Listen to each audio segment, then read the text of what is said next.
시청자 여러분, 안녕하십니까? 오늘도 여러분의 소중한 건강을 위해 곁에서 함께 걷는 평생건강 길잡이입니다. 오늘은 몸 건강이 아닌 마음 건강에 대해 이야기해 보려 합니다. 사실 이 주제를 꺼내는 것이 쉽지 않았습니다. 하지만 너무나 많은 분들이 혼자 힘들어하고 계시다는 것을 알기에 오늘 용기를 내어 이야기해 보겠습니다. 혹시 요즘 이런 느낌 드시나요? 아무 이유 없이 눈물이 나고 아침에 일어나기가 싫고 아무것도 하기 싫은 날이 많아지셨나요? 예전에는 즐거웠던 것들이 더 이상 즐겁지 않고 밥맛도 없고 잠도 제대로 못 주무시는 날이 많아지셨나요? 내가 왜 사나 싶은 생각이 드신 적 있으신가요? 혹시 그런 분들이 계시다면 오늘 이 영상을 끝까지 꼭 봐주세요. 이것은 나약해서가 아닙니다. 의지가 없어서도 아닙니다. 성격이 이상한 것도 아닙니다. 이것은 몸이 보내는 신호입니다. 그리고 분명히 나아질 수 있습니다. 실제로 우리나라 65세 이상 어르신 10명 중 1명이 우울감을 경험하고 있다고 합니다. 그만큼 흔하고 그만큼 많은 분들이 혼자 힘들어하고 계십니다. 오늘 이 영상이 그분들께 작은 빛이 되었으면 합니다. 오늘은 시니어 우울감의 원인과 함께 당장 오늘부터 실천할 수 있는 마음건강법 5가지를 알려드리겠습니다. 왜 나이 들면 우울해질까요? 먼저 왜 나이가 들수록 우울감을 느끼는 분들이 많아지는지 이해하는 것이 중요합니다. 원인을 알아야 제대로 대처할 수 있으니까요. 첫째, 뇌의 변화입니다. 나이가 들면 행복 호르몬이라고 불리는 세로토닌과 도파민을 분비량이 자연스럽게 줄어듭니다. 이것은 의지의 문제가 아니라 신체적인 변화입니다. 즉, 우울감을 느끼는 것이 본인의 잘못이 아니라는 뜻입니다. 둘째, 역할의 상실입니다. 은퇴 후 사회적 역할이 줄어들고 자녀들이 독립하면서 삶의 목적을 잃어버리는 경우가 많습니다. 평생 열심히 일하고 자녀 키우고 가정을 돌보던 분들이 갑자기 나는 이제 뭘 해야 하나라는 공허함을 느끼게 됩니다. 나는 이제 필요 없는 사람이 된 것 같다는 느낌이 우울감으로 이어집니다. 셋째, 신체 건강의 악화입니다. 무릎이 아프고 허리가 아프고 만성질환이 생기면서 활동량이 줄어들고 이것이 다시 우울감을 악화시키는 악순환이 반복됩니다. 몸이 아프면 마음도 아픈 것은 너무나 당연한 일입니다. 넷째, 사회적 고립입니다. 오랫동안 함께했던 친구나 배우자를 먼저 보내는 경험, 외출이 줄어드는 것, 디지털 세상에서 점점 소외되는 느낌이 외로움과 우울감을 키웁니다. 사람은 누구나 연결되어야 살 수 있는 존재이거든요. 이 모든 것이 자연스러운 과정이지만 그냥 내버려두면 안 됩니다. 나이 드니까 어쩔 수 없지라고 포기하지 마세요. 지금 바로 실천할 수 있는 방법들이 있습니다. 마음건강법 1. 매일 햇빛 받으며 20분 걷기. 가장 강력하고 효과적인 방법입니다. 걷기는 단순한 운동이 아닙니다. 햇빛을 받으면서 걸으면 뇌에서 세로토닌이 분비되기 시작합니다. 이 세로토닌이 바로 우리가 잃어버린 행복 호르몬입니다. 놀라운 사실이 있습니다.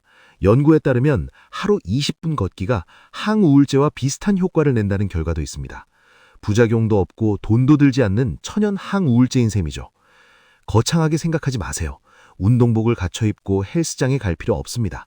그냥 편한 신발 신고 밖으로 나가서 20분만 천천히 걸으세요. 공원이어도 좋고 동네 한 바퀴여도 충분합니다. 매일 같은 시간에 걸으면 더욱 효과적입니다. 처음에는 10분부터 시작해도 괜찮습니다. 중요한 것은 매일 꾸준히 하는 것입니다. 마음건강법 2. 하루 한 가지 감사일기 쓰기. 감사할 것도 없는데요 라고 하실 수 있습니다. 하지만 감사일기는 없는 것을 억지로 찾는 것이 아닙니다. 아주 작은 것도 괜찮습니다. 오늘 날씨가 맑았다. 따뜻한 밥을 먹었다. 누군가 문을 잡아주었다. 좋아하는 드라마를 봤다. 이런 아주 작은 것들도 충분합니다. 우울감이 있을 때 우리 뇌는 자동으로 나쁜 것, 힘든 것만 찾으려 합니다. 감사일기는 이 패턴을 바꾸는 훈련입니다. 하루 한 가지씩 감사한 것을 적다 보면 뇌가 긍정적인 것을 찾는 훈련이 됩니다. 거창한 노트가 필요 없습니다. 메모지 한 장이면 충분합니다. 2주만 꾸준히 해보세요. 분명히 달라지는 것을 느끼실 겁니다. 마음건강법 3. 취미 활동으로 커뮤니티 속으로. 비용이 많이 들지 않아도 됩니다. 그림 그리기, 글쓰기, 사진 찍기, 텃밭 구하기, 노래교실, 댄스교실 등 내가 좋아하는 것에 푹 빠져보세요. 혼자보다는 같은 취미를 가진 사람들과 함께하는 커뮤니티 속으로 들어가면 외로움도 줄고 삶에 활력이 생깁니다. 나이 들어서 뭘 배워요? 라고 하지 마세요. 나이는 숫자에 불과합니다. 70대에 그림을 시작해서 전시회를 여신 분도 계시고 60대에 댄스 교실에 나가다가 평생 친구를 만드신 분도 계십니다. 동네 주민센터나 복지관에서 운영하는 프로그램을 찾아보세요. 생각보다 다양하고 비용도 아주 저렴하거나 무료인 경우가 많습니다. 처음엔 어색하고 낯설 수 있어요. 하지만 두세 번 나가다 보면 자연스럽게 연결이 됩니다. 사람과의 연결, 그리고 내가 좋아하는 것에 빠져드는 시간이 마음을 살립니다. 마음건강법 4. 작은 목표 하나 만들기. 우울감이 심해지는 이유 중 하나가 내가 아무것도 안 하고 있다는 느낌입니다. 하루 종일 집에 있으면서 아무것도 안 한다는 죄책감이 우울감을 더 키웁니다.